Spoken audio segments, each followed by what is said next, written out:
বিসমিল্লাহির রহমানির রহিম। আসসালামু আলাইকুম দর্শকবৃন্দ, কেমন আছেন? আশা করি ভালো আছেন, আমিও ভালো আছি। তো এই যে নিয়ে আসলাম আজকে 15 রোজা, এই এত গরম পড়েছে, এই গরমে এরকম একটা ঠান্ডা ঠান্ডা শরবত লেমন মিট হইলে কেমন হবে? অবশ্যই ভালো হবে। চলেন যাই আমি বানাই, আপনারা দেখেন। তো এখানে দেখতেই পাইছেন আমি আদা নিয়েছি, লেবু নিয়েছি আর লেবুর পাতা নিয়েছি, আর নিয়েছে যে লেবু চা টুকরা করে নিয়েছি, উপর থেকে বুকটা ফেলে দিয়ে আর মাঝখান থেকে এরকম স্লাইস স্লাইস করে কেটে নিলাম। এই যে তরমুজ যেভাবে কাটে এভাবে কেটে নিয়েছি। আজকে আমি কয়েক রকমের শরবত বানাবো, তো তার মধ্যে একটা স্পেশাল শরবত বানাবো, সেটা হচ্ছে লেমন মিট।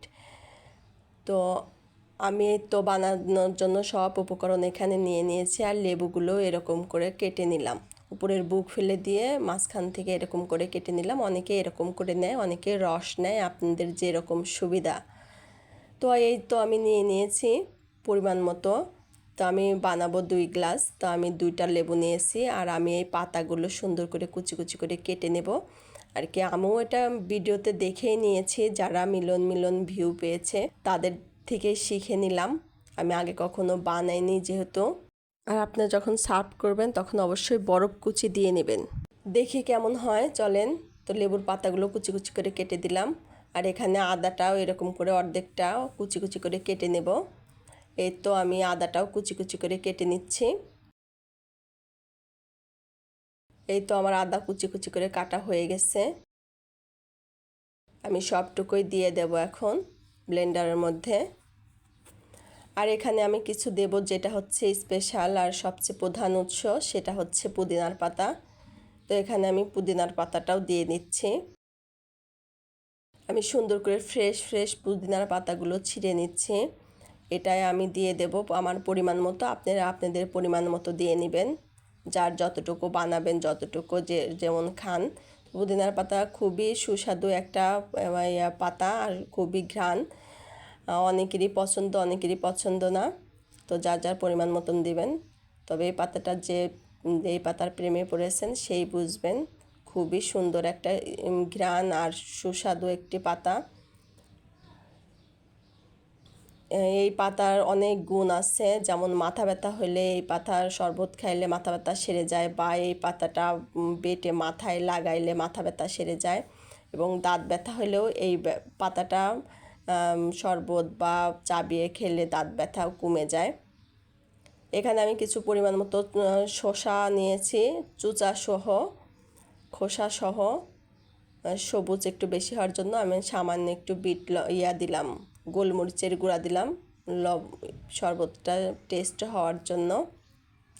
আর আমি পরিমাণ মতো সাদা লবণ দেব।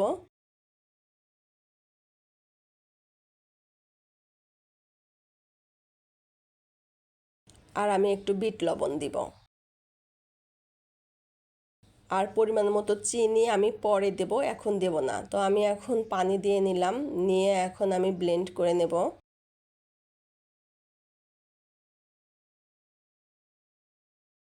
তো এই তো আমি যে ব্লেন্ড করে নিচ্ছি।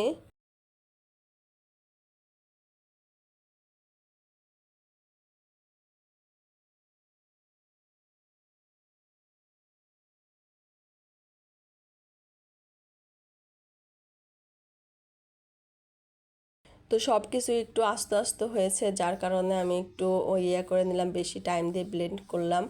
আর এখানে আমি এই যে লেবুর কয়েকটা স্লাইস দিলাম, এটা আমি পরে দিলাম, কারণ হচ্ছে লেবুটা তিতা হয়ে যায়, যার কারণে আমি একটু পরে দিয়ে জাস্ট একটু ঘুরিয়ে নিয়েছি।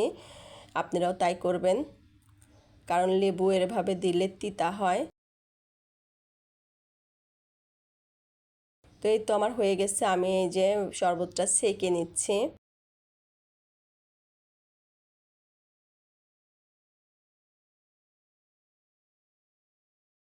এই গরমে ঠান্ডা ঠান্ডা এরকম একটা শরবত যদি আপনারা খান, তাহলেও কলিজা একদম ঠান্ডা হয়ে যাবে। আপনারাও বানিয়ে খাবেন। আর হচ্ছে এখানে পুদিনা, আদা আর হচ্ছে লেবু, শসা, একটা ঠান্ডা ঠান্ডা সুন্দর মানে ঘ্রাণ আসতেছে, খুব ভালো লাগতেছে। এই যে আমি পরে চিনিটা অ্যাড করে নিচ্ছি, কারণ হচ্ছে চিনিটা প্রথমে দিলাম না, ও কিছু যে যে যে ফেলে দিলাম কিছু জিনিস এর সাথে একসাথে দিলে আর কি আমার কাছে ভালো লাগলো না, আপনারা পরে দিয়ে নেবেন। তো এই তো যে আমার শরবত বানানো হয়ে গেল, আমি একটু সার্ভ করে আপনাদের দেখাচ্ছি।